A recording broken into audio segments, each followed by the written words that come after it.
Question 11. If head means source in Ephesians. Chapter 5. Verse 23. The husband is the head of the wife. As some scholars say it does. Wouldn't that change your whole way of seeing this passage and eliminate the idea of the husband's leadership in the home? No. But before we deal with this hypothetical possibility, we should say that the meaning source in Ephesians.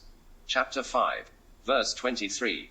Is very unlikely. Scholars will want to read the extensive treatment of this word in Appendix 1 of Recovering Biblical Manhood and Womanhood, and in Appendices 3 and 4 of Evangelical Feminism and Biblical Truth. But realistically, laypeople will draw their conclusion on the basis of what makes sense here in Ephesians. Verse 23 is the ground, or argument, for verse 22. Thus it begins with the word for. Wives, submit to your own husbands as to the Lord. For the husband is the head of the wife, when the headship of the husband is given as the ground for the submission of the wife. The most natural understanding is that headship signifies some kind of leadership. Moreover, Paul has a picture in his mind when he says that the husband is the head of the wife. The word head does not dangle in space waiting for any meaning to be assigned to it. Paul says, for the husband is the head of the wife even as Christ is the head of the church, his body. Ephesians. Chapter 5, verse 23. The picture in Paul's mind is of a body with a head. This is very important because it leads to the one flesh unity of husband and wife in the following verses. A head and its body are one flesh. Thus Paul goes on to say in verses 28 to 30. In this same way husbands should love their wives as their own bodies. He who loves his wife loves himself.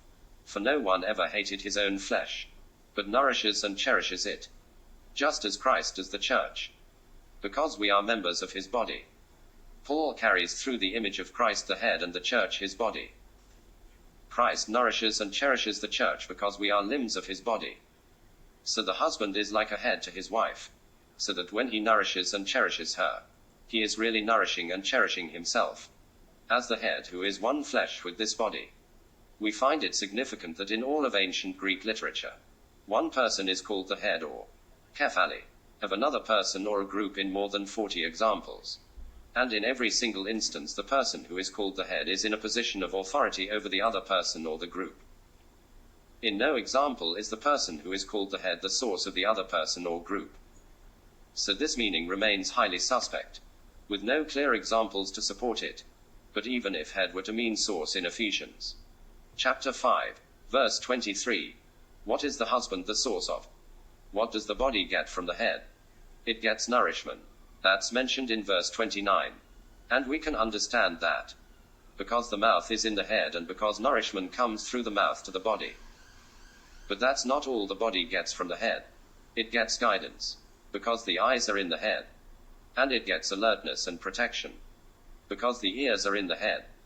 And it gets direction and governance, because the brain is in the head. In other words, if the husband as head is one flesh with the wife, his body, and if he is therefore a source of guidance, food, and alertness, then the natural conclusion is that the head, the husband, has a primary responsibility for leadership, provision, and protection. So even if you give head the meaning source, the most natural interpretation of these verses is that husbands are called by God to take primary responsibility for Christ-like servant leadership, protection, and provision in the home, and wives are called to honor and affirm their husband's leadership and help carry it through according to the gifts